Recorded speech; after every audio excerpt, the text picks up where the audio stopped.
నమస్తే. ఇన్నాళ్ళు నన్ను సపోర్ట్ చేస్తూ, ఎంకరేజ్ చేస్తూ మీ ప్రేమని నాకు అందిస్తున్న ప్రతి ఒక్కరికి కృతజ్ఞతలు. అలాగే ఈ వీడియో కూడా ఖచ్చితంగా మీకు ఉపయోగపడుతుంది. లైక్, షేర్ అండ్ సబ్స్క్రైబ్ చేసి మీ సపోర్ట్‌ని నాకు అందించండి. అలాగే ఈ వీడియో పట్ల మీకున్న అభిప్రాయాన్ని కామెంట్ సెక్షన్‌లో కామెంట్ చేసి తెలియజేయండి. ఇప్పుడు వీడియోని చూద్దాం. సూర్యోస్మి, నేను మీ విక్రమాదిత్య. ఆరోగ్యమే మహాభాగ్యం, ఆరోగ్యం భాస్కరాధీనం. ఆదివారం మద్యం, మాంసం, మైదనం వద్దు, ఆరోగ్యం ఐశ్వర్యం ముద్దు. మీరు ఆచరించండి, 10 మందిని ఆచరింపచేయండి. ఆచరించండి, ఆరోగ్యవంతులుగా ఉండండి. ఆచరించండి, ఐశ్వర్యవంతులు కండి. ఆచరించండి, ఆనందంగా జీవించండి. సూర్యోస్మి. జ్యోతిష్య శాస్త్రం ఒక అద్భుతం. వేదాంగమైన జ్యోతిష్య శాస్త్రం అనేటువంటిది మానవ జీవన గమనానికి ఒక వరం. జ్యోతిష్య శాస్త్రం నీ జీవితంలో వెలుగునింపే ఒక భాష. ఆ భాష నీకు అర్థమైతే ప్రకృతి నీతో మాట్లాడుతుంది. అస్ట్రాలజీ నేర్చుకోవాలి అనుకునే వారికి అద్భుత అవకాశం. మురళీధర శర్మ గారి అస్ట్రాలజీ క్లాసెస్ అతి త్వరలో మొదలు కాబోతున్నాయి. 100% జాబ్ గ్యారంటీ. వివరాల కొరకు సంప్రదించండి. నమస్తే, వెల్కమ్ టు అవర్ ఛానల్. నేను పద్మిని. ప్రస్తుతంతో పాటు ప్రముఖ ఆధ్యాత్మికవేత్త, సన్ స్పిరిచువల్ సొసైటీ ఫౌండర్, సూర్య ఉపాసకులు విక్రమాదిత్య గారు మనతో పాటు ఉన్నారు. మాట్లాడదాం. సార్ నమస్తే. సార్ సూర్యోస్మి తల్లి, ఎలా ఉన్నారు? సూపర్. సార్, అమావాస్య వచ్చేస్తోంది. అది ఆదివారం నాడు వస్తోంది. అయితే ఆదివారం అమావాస్య. జనరల్గా దీని గురించి మనం రెట్టి విభక్తిలో మన ప్రయాణం మొదలై 2 ఏళ్ళు అవుతుంది కదా. 2 years లో ఎప్పుడు నేను ఇలా ఈ కాంబినేషన్ తో వస్తోంది డే అని నేను చెప్పలేదు. బట్ ఆదివారం అమావాస్య చాలా రోజులు వచ్చాయి కాదు. రవి పుష్యమి యోగంతో వస్తున్నటువంటి ఆదివారం అమావాస్య ఎప్పుడు చదవలేదు, ఎప్పుడు చెప్పుకోలేదు దీని గురించి. అసలు జనరల్ గానే రవి పుష్యమి యోగము లేకపోతే గురు పుష్యమి యోగం ఉంటే వెంటనే మీకు ఫోన్ చేసి సార్ వస్తోంది డే, మనం మాట్లాడాలి అని ఎంతో కొంత మన ఇద్దరం డిస్కస్ చేసుకోవడం అనేది ఉంటుంది. కానీ ఇది చూడంగానే అమావాస్య రోజా, నేను కరెక్టే చూస్తున్నానా, ఎందుకు రాకూడదు, వస్తుంది కదా, వస్తుంది. మరి ఆదివారం అమావాస్య, రవి పుష్యమి యోగంతో వచ్చేటటువంటి అమావాస్య. యావత్ దేశంలో కూడా ప్రతి ప్రాంతం వాళ్ళు కూడా ఈ ఆషాఢ అమావాస్యని ఖచ్చితంగా విపరీతంగా వినియోగించుకుంటారని కూడా చదవడం జరిగింది. మరి ఇంత పవర్ఫుల్ గా వస్తున్నటువంటి ఈ రోజుని ఎలా వినియోగించుకోవాలి సార్? మీరు ఇందాక చదివినట్టున్నారు, ఎక్కడెక్కడ ఎలా ఎలా సెలబ్రేట్ చేస్తారో చదవండి. అవును, మొత్తం చదవనా? ఇక్కడ తెలంగాణ రాష్ట్రంలో, మన ఆంధ్రప్రదేశ్ కానీ తెలంగాణలో చుక్కల అమావాస్యగా, ఉత్తర భారతదేశంలో హరియాళి అమావాస్యగా, తమిళనాడులో ఆడి అమావాస్యగా, తర్వాత మహారాష్ట్రలో ఘటరి అమావాస్యగా, అలాగే కర్ణాటకలో ఇంకొక అమావాస్యగా కూడా చేసుకుంటారు, ఆ పేరు గుర్తు రావట్లేదు.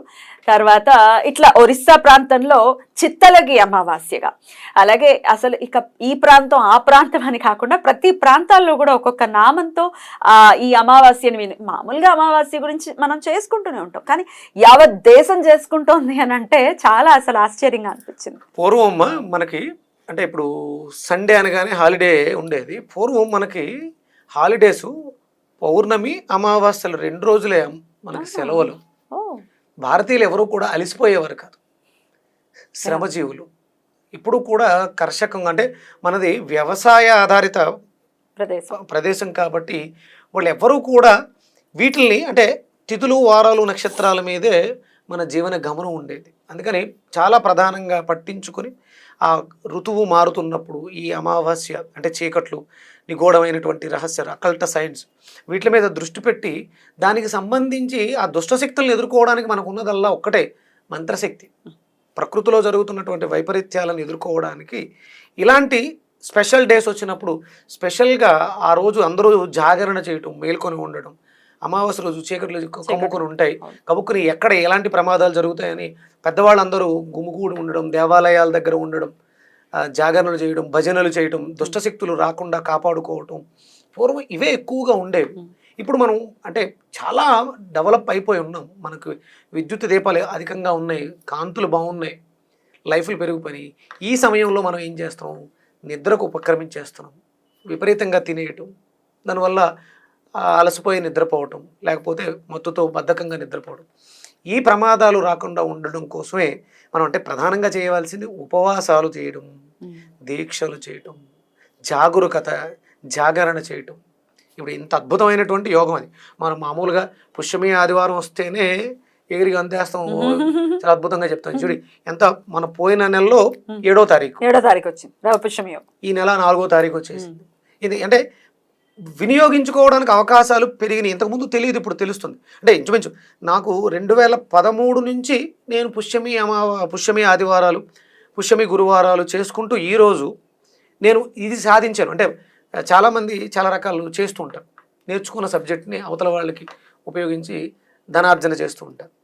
నేను మొన్న ఎవరో అడిగితే నేను నేర్చుకున్న సబ్జెక్ట్ వల్ల నేను అభ్యున్నతిని పొందాను, నాకు జ్ఞానం ఏర్పడింది, నేను బాగున్నాను. నాకు ఆ భగవంతుడు ఇప్పుడు ఆధ్యాత్మికవేత్త అని మీరు అంటున్నప్పుడు నేను ఇక్కడ శుభ్రంగా కూర్చుని, మీరు ఒక పదం, నేను శుభ్రంగా హోటల్స్లో కూర్చుని లేకపోతే బారుల్లో తాగుతూ అంటే చేసేవాళ్ళు ఉన్నారు కాబట్టి మాట్లాడుతున్నాను. అంటే ఆ పదానికి అర్థం ఉండాలి. ఆధ్యాత్మికత అంటే ఎక్కడుంది? మన సంస్కృతి సాంప్రదాయాల్లో ఉంది. ప్రతి ఒక్కరిలోనూ ఉంటుంది ఆధ్యాత్మికత. దానికి మనం ఎంతో కొంత సమయాన్ని కేటాయించాలి, ఇవ్వాలి. ఇదంతా ఎప్పుడు వస్తుందంటే ఇది నాది, ఇది నేను అని అనుకున్నప్పుడు వస్తుంది. ఈ నేను అనే ఈ దేహం కాకుండా లోపల ఉన్నటువంటి నేనుకి ఇవ్వగలిగిన శక్తి, పదార్థం, లేకపోతే ఆనందం, తృప్తి ఆధ్యాత్మికతతోనే ముడిపడి ఉంది. ఇవాళ పొద్దుటే విన్నాను, మన వేదాల్లో అధర్వణ వేదంలో వ్యవసాయానికి ఆధ్యాత్మికతకి సంబంధం ఉంది. అంటే అంత పవిత్రంగా, లేకపోతే అంత ఆధ్యాత్మికత అంటే ఏమిటి? దాంట్లో ప్రయాణించడం, చాలా డీపర్ గా వెళ్ళటం. అంటే వ్యవసాయం చేయడం కూడా అంత అద్భుతంగా. భూమి తల్లితో మనం వ్యవసాయం చేస్తున్నాం. ఆవిడ ఒంటి మీద మనం చీరుకుంటూ వెళ్ళి విత్తనాలు వేసి, అంటే ఇది చేస్తున్నాం నా బ్రతుకు తెరువు కోసం, మమ్మల్ని బ్రతికించడం కోసం తల్లి అని. అంటే ఆధ్యాత్మికతకి వ్యవసాయానికి అగ్రికల్చర్కి ముడిపెట్టినటువంటి ఆ బంధం ఎరువాక పౌర్ణమిలు చేస్తారు. అంటే ప్రతిదీ కూడా మన భారతదేశ సనాతన సాంప్రదాయంలో ధర్మానికి ముడిపెట్టుబడి ఉంటుంది. డెఫినెట్లీ. అందుకని అంటే ఎలాంటి సందర్భాలు ఇక్కడ మనకు వచ్చింది అమావాస్య, మనం ఎప్పుడు వచ్చినా సరే ప్రతి నెలలోనూ పితృకార్యాలు చేస్తుంటాం. అదర్ దాన్ దట్ పితృకార్యాలు చెప్పండి ఎందుకు చేస్తూ ఉంటాం అంటే ఇప్పుడు మనం ఉన్నాం, మనకి జన్మనిచ్చిన వాళ్ళు మనల్ని అయిపోయింది, వాళ్ళ ఇన్కార్నేషన్స్, వాళ్ళకు ఉత్తమ గతులు కలగాలి, నేను ఉత్తమ స్థితికి వెళ్ళాలి, రేపొద్దుట నేను జన్మనిచ్చినటువంటి నా పిల్లల భవిష్యత్తులు బాగుండాలి, దానికోసమే కదా చేసి. ఇక ఆదివారంలో పుష్యమి నక్షత్రం, రవి అంటేనే మనకి జ్ఞానానికి వెలుగుకి ప్రతీక. పుష్యమితో కలిసి వచ్చారు. పుష్యమి నక్షత్రాధిపతి ఎవరు? గురువు, శని. కానీ దాని అధిపతి అధిదేవత గురువు. అంటే నక్షత్రాధిపతి శని, అధిదేవత వచ్చి గురుడు. అంటే వీళ్ళందరూ కూడా మనల్ని నడిపించడానికి, మనల్ని మనం మలుచుకోవడానికి అద్భుతమైనటువంటి అవకాశం ఆదివారం పుష్యమి నక్షత్రం అమావాస్య. ఇది చాలా అంత ఈజీగా దొరకదు. అదే ఎప్పుడు వినలేదు, అసలు ఎప్పుడు చదవలేదు. మరి ఏం చేయమంటారు చెప్పండి, ప్రత్యేకంగా ఏం చేయమంటారు? అలక్ష్మి దోష పరిహారార్థం శుభ్రంగా నువ్వుల నూనెతో తలంటు స్నానం చేయండి. అభ్యంగన స్నానం సూర్యోదయానికి పూర్వమే చేయండి. అంటే మనం ఆదివారం నూనెను వాడకూడదు అంట. అందుకని ఏంటంటే సూర్యోదయానికి పూర్వమే చేయాలి. ఎందుకు? అప్పటికి ఇంకా మనకి ఆదివారం అంటే మనం సూర్యోదయంతో లెక్కేస్తాం కాబట్టి సూర్యోదయానికి పూర్వం అది శనివారంతో సమానం అవుతుంది. శుభ్రంగా ఒళ్ళంతా నువ్వుల నూనె రాసుకుని నలుగు పిండితో, అది శనగలకి అధిపతి ఎవరమ్మా? గురువు. నువ్వుల నూనె ఒళ్ళంతా రాసుకుని శనగపిండితో శుభ్రంగా తలంటు స్నానం చేసి మనం సూర్యోదయ సమయంలో సూర్యుడికి అర్ఘ్యప్రదానం చేయటం. నమస్కార ప్రియో భాస్కర, ఇంకా అవకాశం ఉంది అర్ఘ్యప్రదానం, రాగి చెంబులో నీళ్లు వేసుకొని వీలైతే ఎర్రచందనాన్ని వేసి, ఇంకా అవకాశం ఉంటే ఎర్రటి పుష్పాలు, కరివేర పువ్వులను దొరుకుతాయి మనకి, కరివేర పువ్వుల్ని చెంబులో వేసుకుని ఆయనకి అర్ఘ్యప్రదానం చేయటం. ఇంకా అవకాశం ఉంది, చేయడానికి చాలా క్రతువులు ఉన్నాయి. గాయత్రి మంత్రాన్ని సహస్రం చేయటం, ఇక అలా మనం ఆదిత్య హృదయ పారాయణం చేయడం. ఈ మధ్య నాకు సూర్యనారాయణమూర్తి నా ద్వారా అంటే మణిపద్మే మంత్రం ఎవరి ద్వారానో బయటకు వస్తే నేను దాని ప్రచారంలోకి తీసుకువెళ్ళాను. నా ద్వారా సూర్య అష్టాక్షరి మంత్రాన్ని స్వామి నా కుటుంబ సభ్యులకి ఇప్పించడం జరిగింది. మనం కూడా మాట్లాడుకున్నాం పౌర్ణమి రోజు, గురు పౌర్ణమి రోజు లైవ్ కూడా ఇవ్వడం. అంటే ఒక బాధ్యతని, అంటే గురుస్థానంలో నాకు నేను గురువుని, మీకు కాదు, స్వగురువుగా నన్ను నేను మలుచుకోవడానికి ఒక అద్భుతమైనటువంటి మంత్రాన్ని ప్రేరణ ద్వారా ఆయన ఇప్పించడం జరిగింది. సూర్య అష్టాక్షరి ఓం సూర్యనారాయణాయ మంత్రాన్ని ఇవ్వడం జరిగింది. ఆ మంత్రాన్ని యథాశక్తి 108 కానీ 1008 కానీ చేసుకోవడం ద్వారా, ఇక స్వామివారికి ప్రసాదం గోధుమ రవ్వ ప్రసాదం లేకపోతే పరమాన్నం, ఆవు పాలతో చేసినటువంటి ప్రసాదాన్ని నివేదన చేయటం. ఇక తత్సమానులు అంటే తల్లిదండ్రులు, తండ్రి సూర్యుడికి అంటే మనకు పితృకారకుడు కదా సూర్యుడు, తల్లిదండ్రులకు నమస్కారం చేయటం, తండ్రులను గౌరవించడం. తత్సమాలు అంటే వయసులో పెద్దవాళ్ళని. అలాగే దీనికి గురువులను కూడా గౌరవించడం అనేది చాలా విశేషం. మనకి తెలిసినా తెలియకపోయినా, ఒక వ్యక్తి మనతో మాట్లాడినా మాట్లాడకపోయినా ఫోన్కి అవకాశం దొరకట్లేదు, అందట్లేదు అని చెప్పేసి అని గురువుల్ని నిందించటం, గురు నింద చేయటం చాలా పెద్ద తప్పు. ఒకవేళ తెలుసో తెలియకో ఎలాంటి పాపాలు చేసుంటే ఆ రోజు వాళ్ళ దగ్గరికి వెళ్ళకపోయినా అంటే అహంకారం అడ్డొచ్చిన ఇంట్లో ఒక మూల నిలబడి, స్వామి మీరు మాకు అంటే ఇప్పుడు నేనే ఉన్నానమ్మా, చాగంటి కోటేశ్వరరావు గారు నా ఫోన్ ఎత్తట్లేదు అని చెప్పేసి అని, ఆయన నాకు అందుబాటులో లేడని చెప్పేసి అని తిట్టేసుకుంటామా? చాగంటి కోటేశ్వరరావు గారు నన్ను క్షమించండి. అసలు అలా తిట్టిన నోరు క్షమించండి అని అంటుందా? అనాలి. అనకపోతే ఆ జీవితం దుర్భరం, వేస్ట్. అంటే అనుకోవచ్చు నాకేం కాదులేండి. ఎవరైనా సరే వయసులో పెద్దవాళ్ళు ఒక స్థానంలో ఉండి మాట్లాడుతున్నారంటే ఏం మాట్లాడుతున్నారు, ఎందుకు మాట్లాడుతున్నారు అంత తెలియకుండా ఏమి చాగంటి కోటేశ్వరరావు గారు ఈరోజు ఏమీ తెలియకుండా ఈ స్థితికి రారు. లక్షల హృదయాల్ని కదిలించినటువంటి మహాయోధులు, అందులో ఎటువంటి సందేహం. చాలా మంది చాలా రకాలు మాట్లాడుతుంటారమ్మా. ధర్మం కాపాడబడుతుంది, ఇప్పుడు మేము కాపాడేస్తున్నాం. మనకు ముందు ఎవరున్నారు? మనందరికి ప్రేరణ ఎవరు? చాగంటి కోటేశ్వరరావు గారు, సామవేద షణ్ముఖశర్మ గారే, గరికపాటి గారే. ఇలాంటి వాళ్ళ ద్వారా ప్రేరణ తీసుకుని వచ్చాం. అందుకని ఇలాంటి వాళ్ళని గౌరవించుకోవటం, అమావాస్య ఆదివారం పుష్యమి నక్షత్రం ఒక అద్భుతమైనటువంటి అవకాశం భగవంతుడు ఇచ్చాడు. తెలుసో తెలియకో అంటే మనం తిన్న ఆహారం మనతో మాట్లాడిస్తుంటుంది, తిట్టేలా చేయొచ్చు, పొరపాటున జరుగు ఉండొచ్చు. క్షమించమని వేడుకుంటే పోయేది ఏమి లేదు. తప్పకుండా రైట్ సార్, అద్భుతమైనటువంటి రోజు డెఫినెట్ గా. అంటే మనం ఇందాక మాట్లాడుకున్న మాటల్లో నాకు చాగంటి కోటేశ్వరరావు గారిని ఎవరో ఏదో అన్నారంటే నాకు బాధ అనిపించింది. అందుకనే అది గురు సమానులమ్మ. అంటే పొరపాట్లు చేయని మనిషి ఉండడు, ఎవరుండరు. పొరపాటు సహజంగా చిన్న చిన్నవి జరుగుతాయి. ఒక్కొక్కసారి జరిగినప్పుడు వెళ్ళి చెప్పే అవకాశం ఉంటే వాళ్ళని, వయసులో పెద్దవాళ్ళు, ఆయన దుందుడుకుతనంతో లేకపోతే ఇంకోటో చేయట్లే, వాళ్ళ దగ్గరికి వెళ్ళి మాట్లాడాలి. వాళ్ళ వల్లే ఆంధ్రప్రదేశ్ తెలంగాణలో ఇప్పుడు ఏ తీర్థయాత్రకు వెళ్ళాలన్నా చాగంటి కోటేశ్వరరావు గారి పేరు కొట్టుకున్న తీర్థయాత్ర అద్భుతంగా అలవోకగా ఆయన చెప్పే శ్లోకాలు మన వల్ల కాదు. అంతే, సరస్వతి కటాక్షం, నిలువెత్తు సరస్వతి, అందులో ఎటువంటి సందేహం లేదు. అనవసరమైన దూషణ చేసి ఆయనని కాదు, ఒక విషయం తెలియని విషయం ఏదైనా చెప్తున్నారు అంటే వాళ్ళని దూషించి ఏమిటి ప్రయోజనం? దానివల్ల ఏమీ లేదు. సాధ్యమైతే ఇష్టపడదాం. ఏమవుతుందంటే మనల్ని మనమే కించపరుచుకోవడం, అవతల వాళ్ళకి లోకు తప్ప ఇంకా. ఎగ్జాక్ట్లీ. అందుకని ఏంటంటే సూర్యనారాయణమూర్తి ఆత్మకారకుడు. అంటే నీలోనూ ఉన్నది ఆత్మే, నాలోనూ ఉన్నది ఆత్మే, చాగంటి కోటేశ్వరరావు గారిలోనూ ఉన్నది, ఆ దూషించే వ్యక్తిలో ఉన్నది కూడా ఆత్మే. మనం అందరం కూడా ఆత్మ సంబంధికులు. సూర్యనారాయణమూర్తి ఆత్మకారకుడు. అందుకని అలాంటి చీకట్లు, అమావాస్యలో ఉన్నటువంటి చీకట్లు తొలగిపోవాలి, అందరి జీవితాల్లోనూ ఆ సూర్యనారాయణమూర్తి వెలుగులు ప్రసాదించాలని కోరుకోవాలి. తప్పకుండా. అయితే పుష్యమి నక్షత్రానికి ఇది ఒకటి చెప్పండి. పుష్యమి నక్షత్రం ఖచ్చితంగా, పుష్యమి నక్షత్రం ఉన్న రోజున కనుక బంగారం కొనుక్కుంటే డెఫినెట్గా ఆ బంగారం నువ్వు వెళ్ళిపోమన్నా కూడా వెళ్ళదు, అంత స్థిరంగా నీ దగ్గర ఉంటుంది అనేది వింటూ ఉంటాం. కొనుక్కోమంటారు ఆ రోజు. డబ్బులు లేవమ్మా, డబ్బులు మీరు ఇస్తారా? తృణమో పణమో శుభ్రంగా కదా. హిరణ్య గర్భుడు సూర్యనారాయణమూర్తి. ఇవన్నీ అంటే మంచి రోజు, యోగాలు ఉన్నాయి.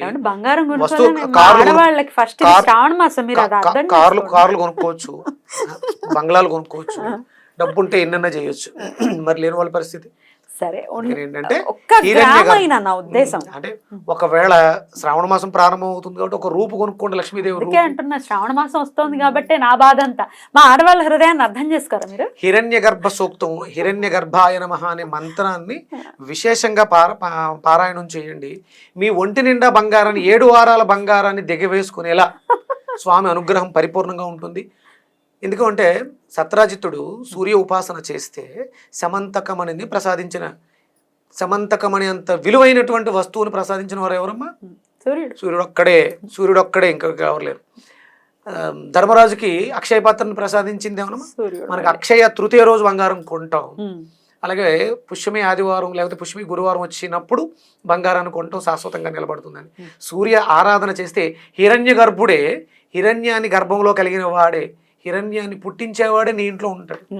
ఈ ఇంట్లో బంగారం పుడుతూనే ఉంటుంది. అయితే నేను ప్రత్యేకించి నేను జనరల్గా అడగను, నాకు అసలు బంగారం మీద భ్రాంతి లేదు, దేవుడి దయ వల్ల. ఉండాలి. నాకైతే పెద్దగా లేదు, వేసేసుకోవాలనే ఫీలింగ్ పెద్దగా లేదు. మా నాన్నగారికి కూడా ఉంది, సూర్యనారాయణమూర్తికి కూడా. అందుకని ఆయన బంగారపు కలశంతో అర్ఘ్యాన్ని ప్రదానం చేయమన్నారు. ఉండాలి, ఉంటే ఆనందమే. అయితే నా ఉద్దేశం ఏంటంటే శ్రావణ మాసంలో ఖచ్చితంగా కొనుక్కోవాలని ఒక ఎమోషన్ ఉంటుంది ఆడవాళ్ళకి. కొనుక్కోవాలి, అమ్మవారి దగ్గర పెట్టాలి. ఇట్లాంటి మంచి పీరియడ్ మంచి సమయంలో కొనుక్కుంటే ఉంటుంది ఎప్పటికీ అనేది అంటే నా ఉద్దేశం. ఇంకొక చిన్న సందేహం కూడా ఉంటుంది, అమావాస్య కదా అని ఉంటుంది డౌట్. అలాగే ఆదివారం కాబట్టి షాపులు కూడా సెలవు ఉండే అవకాశం కూడా ఉంటుంది. అందుకని చింతించకండి. అసలు అమావాస్య రోజు కొనుక్కోకూడదా? అమావాస్య రోజు కొనరు, వాళ్ళు అమ్మరు కూడా. ఈ అంటే మాక్సిమం బంగారం షాపులు ఇప్పుడైతే అమ్మేస్తున్నారు, పెద్ద పెద్ద షాప్స్ ఉన్నాయి కదా. హ్యాపీగా కొనుక్కోండి. కొనుక్కోకూడదని కాదు, అంటే ఇలా కొనుక్కోలేకపోయామని బాధపడతారు అని చెప్తున్నాను. ఆయన హిరణ్య గర్భుడు, శ్రీ భగవతే హిరణ్య గర్భాయ నమః మంత్రాన్ని పారాయణం చేయండి. అద్భుతమైనటువంటి బంగారాన్ని ఆయన తీసుకొచ్చిస్తారు.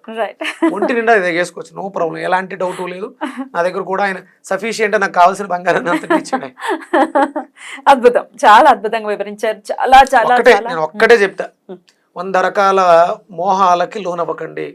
ఈ పూజ చేస్తే అది కలిసి వస్తుంది, ఆదేతం పెడితే కలిసి వస్తుంది, ఇలా అవన్నీ కలిసి వస్తాయి. ఎప్పుడు అంటే మీరు సూర్యారాధన చేసినప్పుడు మాత్రమే, సూర్యోదయానికి పూర్వం నిద్ర లేచినప్పుడు మాత్రమే, ఆదివారాలు మద్యం మాంసం విడిచిపెట్టినప్పుడు మాత్రమే, దీనికి సహకరించినప్పుడు మాత్రమే.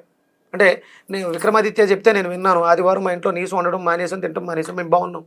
ఈ విషయం నువ్వు 10 మందికి చెప్పకపోతే తప్పు, చెప్పాలి.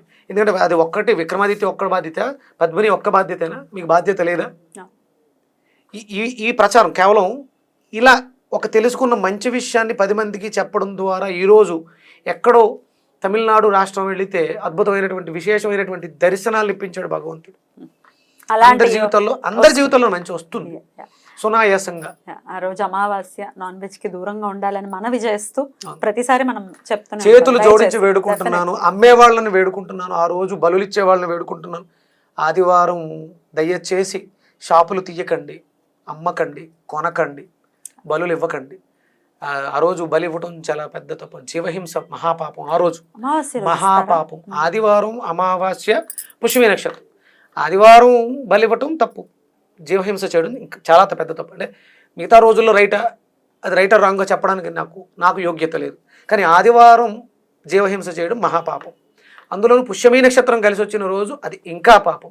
అందున అమావాస్య ఆదివారం పుష్యమి నక్షత్రం రావడం హింసగలిగితే, ఆపగలిగితే, ఇందులో ఎవ్వరూ బలవంతం లేదు. అమ్మేవాళ్ళు మనవాళ్ళే, కొనేవాళ్ళు మనవాళ్ళే. అందరూ కలిసికట్టుగా ఉంటే ఐకమత్యమే మహాబలం, అందరూ విజయాన్ని సాధించగలుగుతాం. సాధించాలి అలా మన వాళ్ళని మనస్ఫూర్తిగా కోరుకుంటూ చాలా అద్భుతంగా వివరించారు సార్. కృతజ్ఞతలు. నమస్కారం. సూర్యోస్మితలు.